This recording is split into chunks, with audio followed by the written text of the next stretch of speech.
Hello once again, and once again I come to you from Wisconsin Christian Youth Camp. Got my shirt on. I'm in one of the most holy places, if I can use that term, on our property. Those of you who are regulars at camp will recognize this spot even from this narrow perspective in a moment. We call it Wilderness Chapel. It's the first devotional spot we established on the property and has been used for 50 years plus. It's just a special place with the stream behind us, Robinson Creek. Hundreds of kids been baptized in that water. I've done a number of them myself. It's just a very, very special place. And I'll tell you, the mosquitoes love it as much as the campers do. So I'll try to get through this without too much head slapping through all this. But I want you to get your Bibles if you can and follow along. We're going to be in Luke chapter 7. Most of the time there's a parallel passage in Matthew chapter 8. We may jump back and forth to a little bit. But what I want to talk to is something that we might relate to right now, because we're not able to do as much face-to-face stuff as we like. And in some ways, that's sort of like reading the Bible, because the whole goal of reading the Bible is try to understand who is Jesus, who is he, what's he about. And the way we learn those things is by conversation. But we can't have a conversation with Jesus, at least not face-to-face directly. That's why we have scripture. That's why we read the stories. But in this case, I want us to look at a story that is not so much us talking to Jesus, but we're overhearing a conversation he has with another person. And from that, and most of the words are from those of the other person, we learn a lot about Jesus. So read with me, if you would, from Luke chapter 7, verses 1 through 10. And after he'd finished saying all these things, and in the hearing of the people, he entered Capernaum. Now a centurion had a soldier who was sick at the point of death, who was highly valued by him. And when the centurion heard about Jesus, he sent to him elders of the Jews, asking him to come and heal his servant. And when they came to Jesus, they pleaded with him earnestly, saying, "He is worthy to have you do this for him, for he loves our nation, and he is one who has built us our synagogue." Jesus went from them, and when he was not far from the house, the centurion sent friends, saying to him, "Lord, do not trouble him yourself, for I am not worthy to have you come under my roof. Therefore I did not presume to come to you, but say the word, and let my servant be healed. For I too am a man set under authority, with soldiers under me. And I say to one, 'Go,' and he goes, and to another, 'Come,' and he comes, and to my servant, 'Do this,' and he does it." And when Jesus heard these things, he marveled at him, and turning to the crowd that followed him, said, "I tell you, not even in Israel have I found such faith." And when those who had been sent returned to the house, they found the servant well, healed. I like that story a lot. Of course, you already know I like whatever story I'm reading, but I think there's a lot there for us to chew on. Here we get to overhear this conversation. Again, we're not looking very much at the words of Jesus, just kind of one final statement he makes at the end. Most of the words come from, of all places, a Roman centurion, a soldier, a captain maybe would be an equivalent today, an officer in the Roman army. And I think what is interesting to me is whenever Jesus says, "Wow," I think that's something we need to pay attention to. And Jesus, after hearing this man share his story and say the things he says, Jesus says, "Wow, wow." Well, it might be good for us to find out, what is it that makes Jesus say wow? And that might give us something to work on so we can impress or maybe that's the wrong word, but so that we can please our master. So we can please our master. So that's what we see here. So here's the question: what kind of a man is it that impresses Jesus, that has him to say, wow, I haven't seen faith like that even among my own people, the people who have known God for thousands of years, been working through them and in such an intimate way, and yet they should be the leaders, and yet this man stands above them. That's impressive, and Jesus says so. So who is this man? What kind of a man is this? Well, number one, he's a centurion. Well, what does that mean? Well, centa, he's over 100 soldiers. So he's a leader, a captain, a lieutenant. I don't know what is equivalent in our armies, but he has a significant number of people who work beneath him. He says, I say to my people, go, and they go this way and go that way, and they follow my orders. Why? They know the consequences of disobeying. He's a man of authority. He's a soldier. He's a leader. Men, way more so than women, often identify themselves by what they do. So if you were to ask, for example, a woman, who are you? She might say, well, I'm so-and-so's wife, or I'm so-and-so's mother, or so-and-so's daughter. Women tend, it's not exclusive, but they tend to identify themselves by relationships. Men, on the other hand, most of the time, frequently at least, they identify themselves by what they do. Well, who are you? Well, I'm a carpenter, or I'm a farmer, or I'm a salesman, or a preacher. I've been all of those things at some time in my life. And it would be easy for me to say, that's who I am.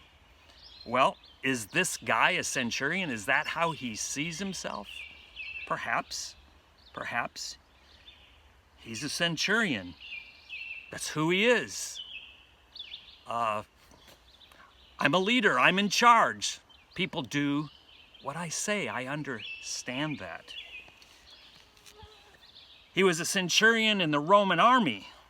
Roman soldiers took great pride in their fierceness, even in their ruthlessness. When they overthrew an enemy, they wanted that enemy not only to be defeated, they wanted that enemy to be destroyed of any pride, and they did not want that enemy reestablishing himself or themselves and coming back again. They wanted to destroy them both physically, emotionally, and spiritually, really.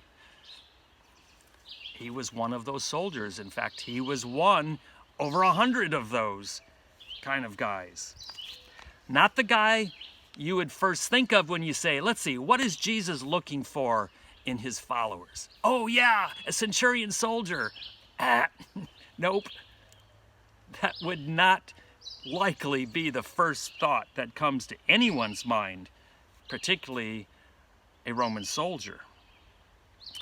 So, he was a man of authority. He knew orders. People jumped when he spoke, and it appears that they grew to respect him for that. What else do we know about him? Well, we know he was compassionate. In Matthew chapter 8, in verse 6, it says, Lord, my servant is lying paralyzed at home, suffering terribly. He sees the suffering, and he's not willing to say, like many a father would say, oh, just rub some dirt on it, just get over it, be a man. No, he feels compassion. You wouldn't always expect that out of a Roman soldier. But this man is not only a hard and strong leader in the Roman army, he's a man of compassion. Not the bitter, hardened, calloused person that you might think a soldier of that time and that army to be. In Luke's account, he sends word to Jesus after Jesus is on his way to come. Remember, he had the whole discussion, oh, I'm not worthy to go. We'll talk about that in a minute. But as they get word to Jesus and Jesus starts out, he sends word to Jesus, say, don't bother coming any further. Well, what does he care? What if Jesus comes all the way and he's dead? It's like, oh, well, you wasted your trip. I'm a Roman soldier. What do I care what happens to you? Apparently he does. In a time of great pain and hurt, he still cares about others. This is a man of compassion.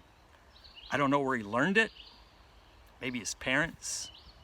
I don't know. Maybe he learned it from God, because we'll see in a moment he hung around God's people. But for wherever it comes from, he was a man of compassion. And here's number 3. He's a God-fearer. That's an important term, an important revelation about this man. Well, who are God-fearers? Well, God-fearers were a group of people that pop up in the New Testament record, particularly the Gospels, every now and again.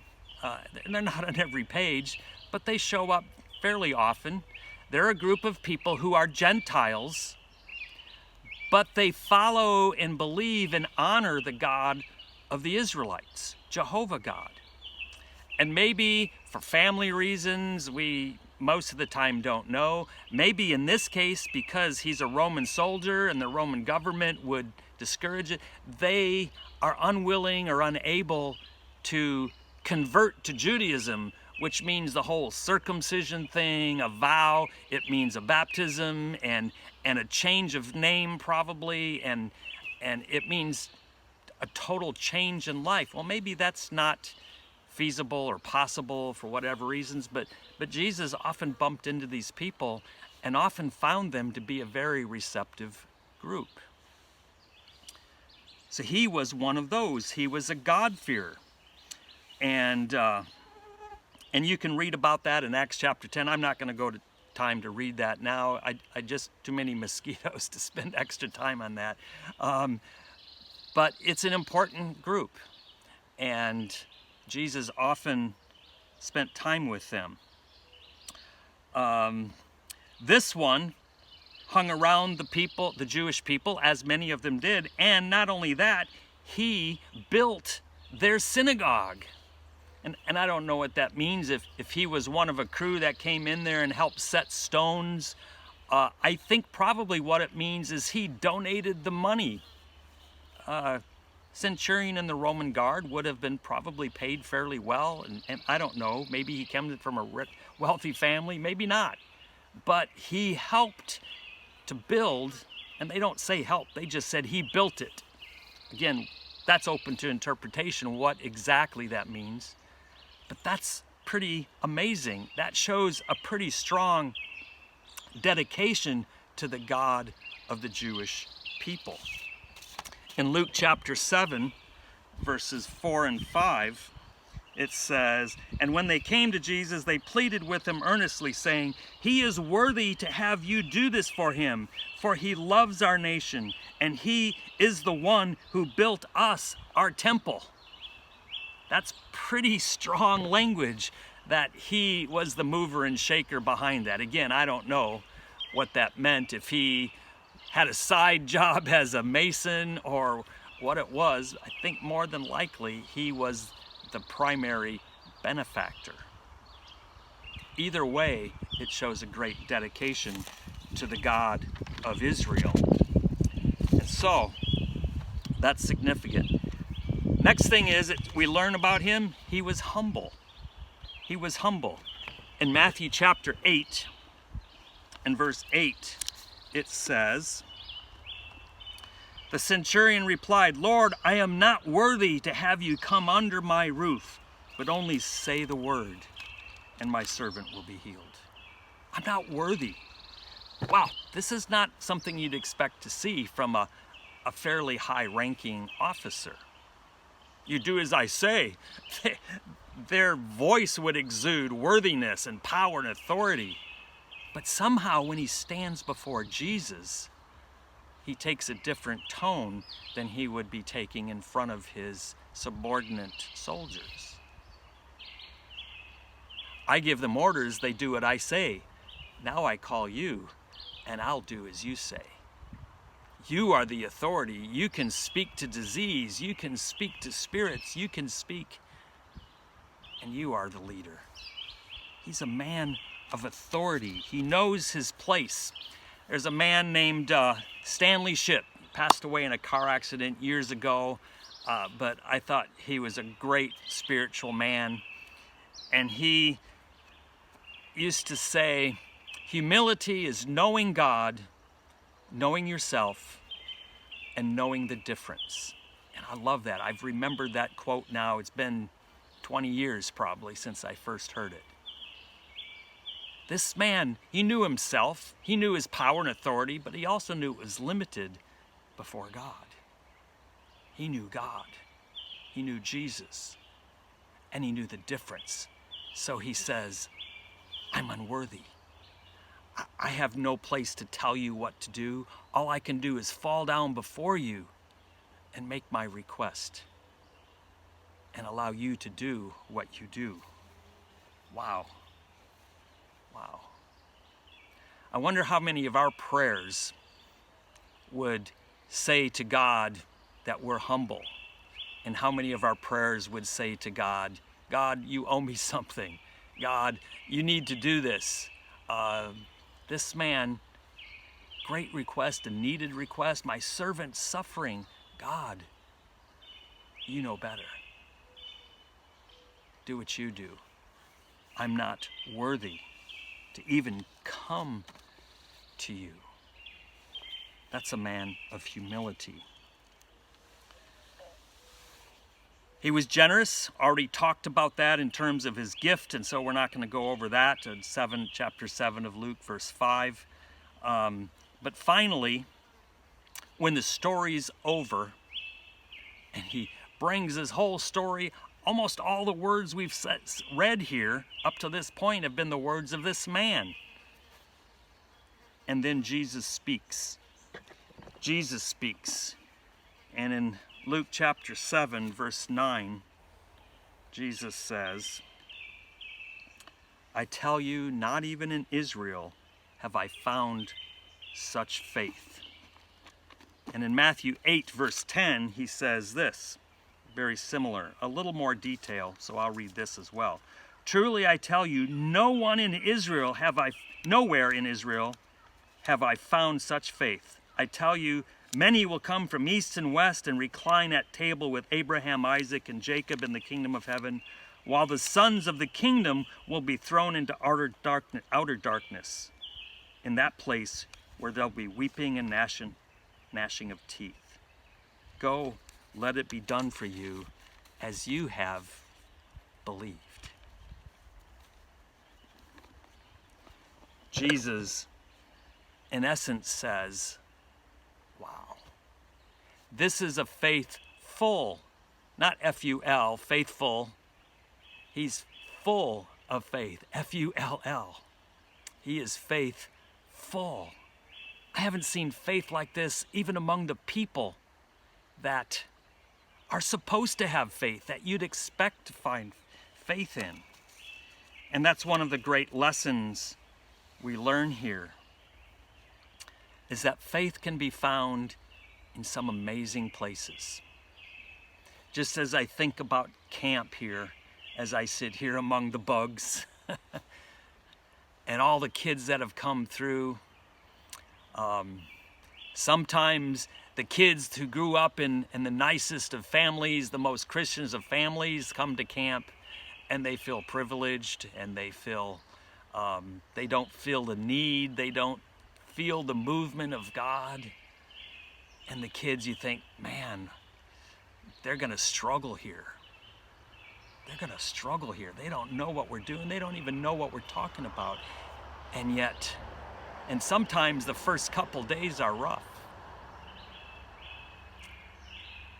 I remember one young lady who came here.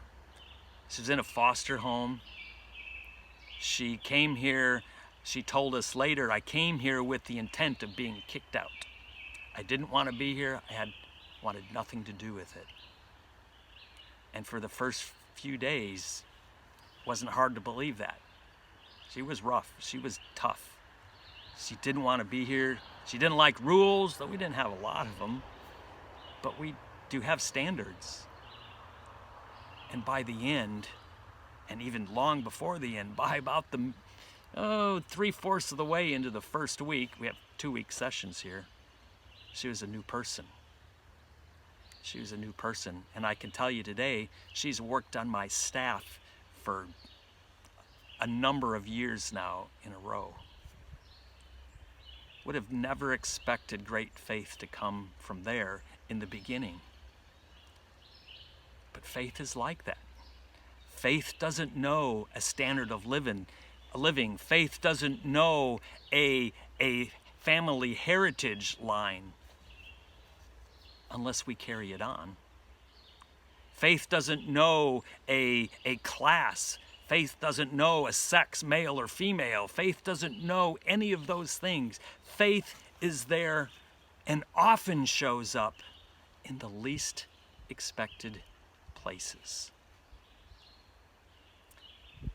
A Roman, enemy of the Jews, suppressor of the Jews, a soldier, the arm of that Roman government whose strength was used to suppress the people, a centurion, a leader in that Roman army that led people to suppress Israel and keep them in submission. And yet, he comes to Jesus with the request. And Jesus says, wow, wow. I haven't found faith like this, even among our own people. His greatness is of the faith variety. He believed, and he believed in the greatness of Jesus. Jesus, you can say the word. Jesus, you can heal from there. No one had ever seen that before. It's one thing to witness Jesus healing people and say, hey, you come, you do it for me too. It doesn't take much faith to believe he can do the same thing twice, but to believe that which is unbelievable and unseen, the very definition of faith, believing in that which we cannot see. This man showed it.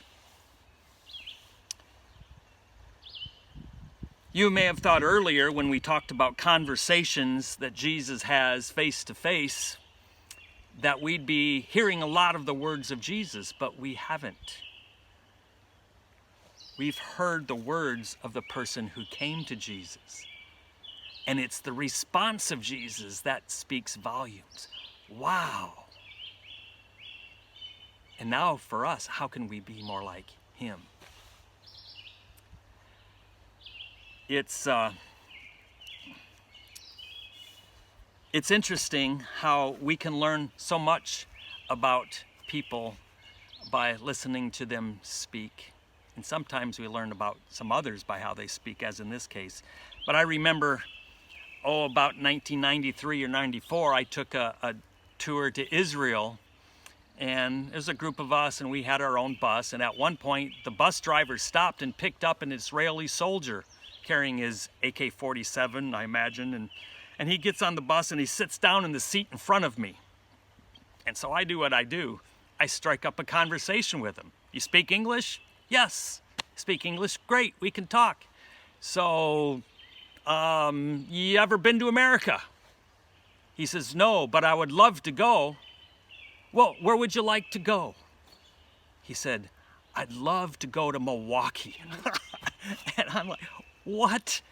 Not the Grand Canyon, not to Washington, D.C., to see the monuments and museums, not to Disney World. I mean, Milwaukee, Wisconsin. I live 30 minutes from Milwaukee, Wisconsin. What in the world possesses you to want to go to Milwaukee, Wisconsin? And he leans into me and says, I want to see where they make Harley-Davidson motorcycles.